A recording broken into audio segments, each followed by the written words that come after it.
पश्यत यतो व्रतानि पश्पशे इंद्रस्य युज्य सखा। मंचस्थ विद्वान मंडल तथा सोशल मीडिया के माध्यम से जुड़े हुए धर्म प्रेमी सज्जनों, पूज्य मातृशक्ति तथा नौजवान साथियों, आज मैं आप सभी के सम्मुख वर्तमान समय में योग एवं आयुर्वेद की प्रासंगिकता इस विषय पर कुछ विचार प्रस्तुत करना चाहता हूँ। आशा है आप सभी लोग ध्यानपूर्वक सुनेंगे तथा मेरे इस वक्तव्य में जो कुछ भी त्रुटियां रहेंगी उसके लिए मुझे संकेत करेंगे। योग एवं आयुर्वेद दोनों ही ऐसी प्राचीन पारंपरिक भारतीय विधाएं हैं जिनमें मानवीय स्वास्थ्य के समस्त आयामों के साथ साथ मानवीय जीवन के अभ्युदय एवं निश्रेयस पक्षों पर भी साभिप्राय विशद मति मंथन हुआ है। मानव जीवन के उत्तम स्वास्थ्य के लिए उचित मार्गदर्शन प्रदान करने हेतु भारतीय ऋषियों मनीषियों द्वारा समय समय पर इसका युगानुरूप परिवर्धन तथा परिमार्जन किया जाता रहा है। वैदिक मामले के अनुसार हिरण्यगर्भ द्वारा विवस्वान को एक अपृथक विद्या के रूप में योग तथा आयुर्वेद का उपदेश दिया गया, जो कि अगली उपदेश परंपरा में वैश्वानर तथा मृदगुणों द्वारा योग एवं आयुर्वेद के रूप में विभाजित कर दी गई। आगे के अनेक कालखंडों में योग तथा आयुर्वेद दोनों ही अपनी अपनी अपेक्षा के अनुसार एक दूसरे का सहर्ष आश्रय ग्रहण करते रहे। लगभग समान तात्विक आधारों पर निर्भर रहना भी इन दोनों के मध्य सामंजस्य एवं समन्वय स्थापन हेतु उत्तरदायी रहा है। इन सभी बातों से विदित होता है कि योग एवं आयुर्वेद दोनों ही एक दूसरे के संपूरक हैं।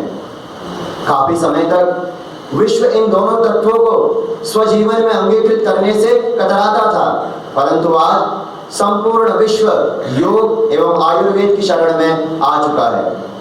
जहां हम एक और 21 जून को विश्व योग दिवस मनाते हैं, तो वहीं दूसरी ओर आज लोग एलोपैथी, होम्योपैथी आदि चिकित्सा पद्धतियों को छोड़कर आयुर्वेदिक चिकित्सा पद्धति से उपचार कराने में अपनी प्राथमिकता दिखा रहे हैं। आज यदि असाध्य से असाध्य रोगों का निदान भी यदि कहीं पाया जाता है तो वह है योग एवं आयुर्वेद। इसका ज्वलंत उदाहरण है कोविड-19, जिसने संपूर्ण विश्व में त्राहिमाम का वातावरण कल्पित कर दिया है। अभी तक इस पर कोई वैक्सीन या दवाई का निर्माण नहीं हो पाया है, परंतु यह योग एवं आयुर्वेद का ही सामर्थ्य है कि जहां एक और योग हमारे इम्यूनिटी सिस्टम को बढ़ाकर हमें इससे दूर रखता है, तो वहीं दूसरी ओर आयुर्वेद के सुप्रसिद्ध आचार्य बालकृष्ण जी द्वारा शोध में यह प्रमाणित किया जा चुका है कि अश्वगंधा आदि औषधियों में कोरोना के विरोधी तत्व पाए गए हैं तथा इसे शीघ्र ही उपचार के लिए विकसित कर लिया जाएगा। इतिहास की घटनाओं से हमें विदित होता है कि जब जब विश्व में ऐसे असाध्य भयंकर रोग आए हैं, तब तब योग एवं आयुर्वेद ने मानवीय सभ्यता को अक्षुण्ण बनाए रखा है। जहां एलोपैथी आदि चिकित्सा पद्धतियां नवीन विज्ञान को आधार बनाकर उपचार करती हैं, वहीं आयुर्वेद प्राचीन विज्ञान का अर्वाचीन विज्ञान से समन्वय स्थापित करता हुआ उपचार करता है तथा योग के माध्यम से एक निरामय योग पद्धति को हमारे सम्मुख उपस्थित करता है।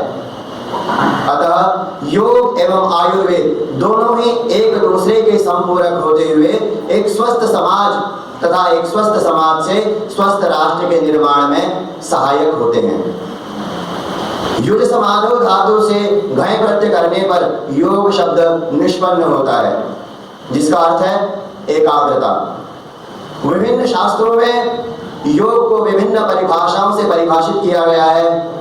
योग सूत्रकार महर्षि पतंजलि बतलाते हैं, योग चित्त वृद्धि निरोध, अर्थात चित्त की समस्त चंचलताओं को रोक लेना ही योग है।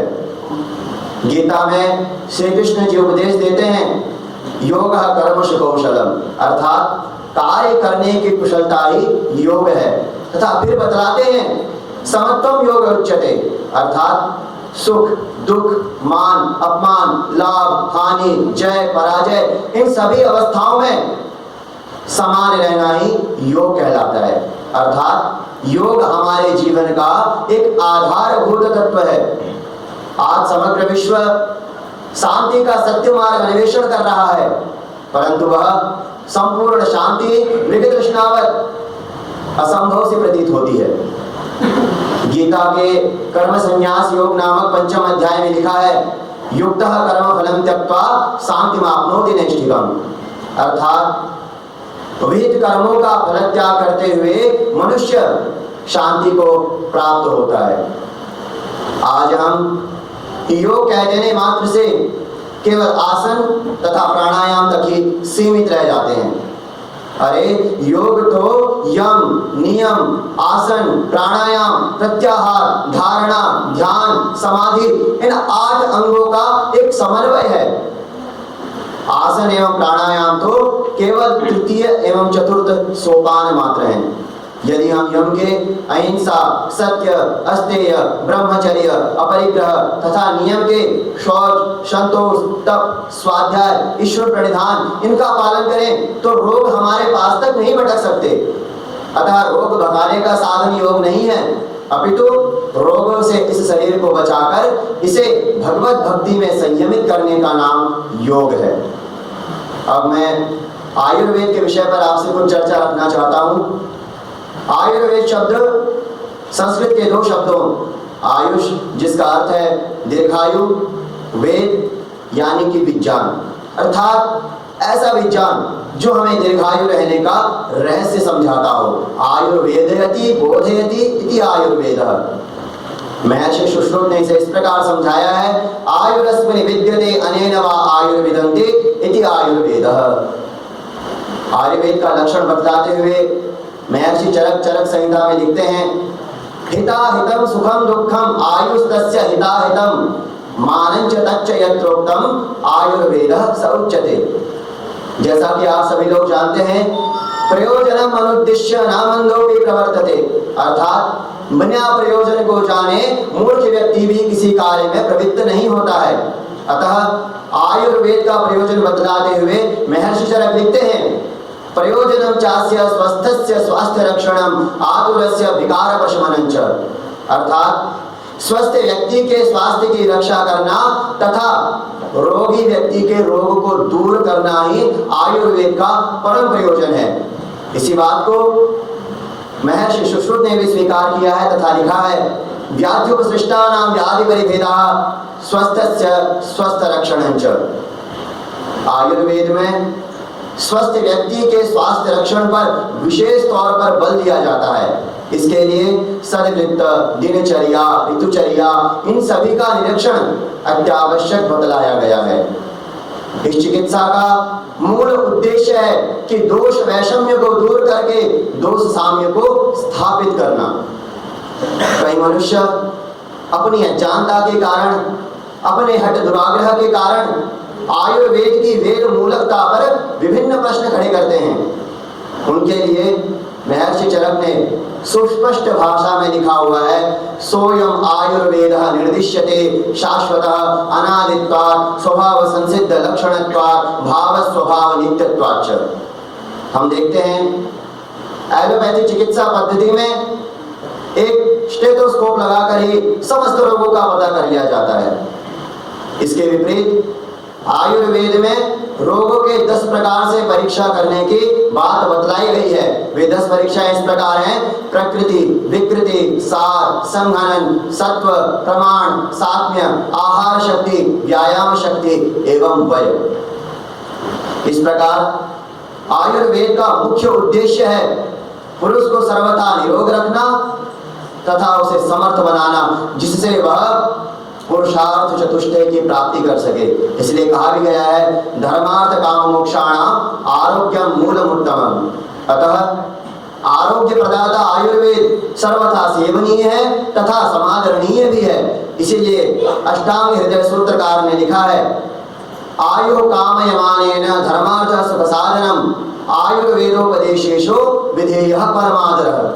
अतः आज 21वीं शताब्दी में भी शरीर को स्वस्थ रखने तथा रोगों का निदान करने में योग एवं आयुर्वेद दोनों ही अपनी महत्वपूर्ण भूमिका निभा रहे हैं। योग एवं आयुर्वेद प्राचीन काल से चली आ रही कोई पद्धतियां नहीं है, अपितु यह एक ऐसा ज्ञान है, ऐसा विज्ञान है जिसके उपदेष्टा स्वयं सच्चिदानंदमय स्वरूप परमात्मा रहे हैं। अन्य चिकित्सा पद्धतियों के जनकों ने भी इसी चिकित्सा पद्धति पर गहन अध्ययन करके अपनी अपनी चिकित्सा पद्धतियों को प्रचारित प्रसारित किया है। अन्य चिकित्सा पद्धतियां आपके रोग को तुरंत न्यून करके आपको एक क्षणिक सुख प्रदान कर सकती हैं, परंतु आपके रोग को समूल नष्ट नहीं कर सकती। अपितु आयुर्वेद एवं योग आपके रोग को समूल नष्ट करके आपको एक निरामय जीवन पद्धति देता है। अतः अब यह आपके ऊपर निर्भर है कि आप क्या चाहते हैं, रोग युक्त जीवन या एक निरामय जीवन पद्धति। इतना कहकर अपनी वाणी को विराम देता हूं। इत्योम स्वस्ति।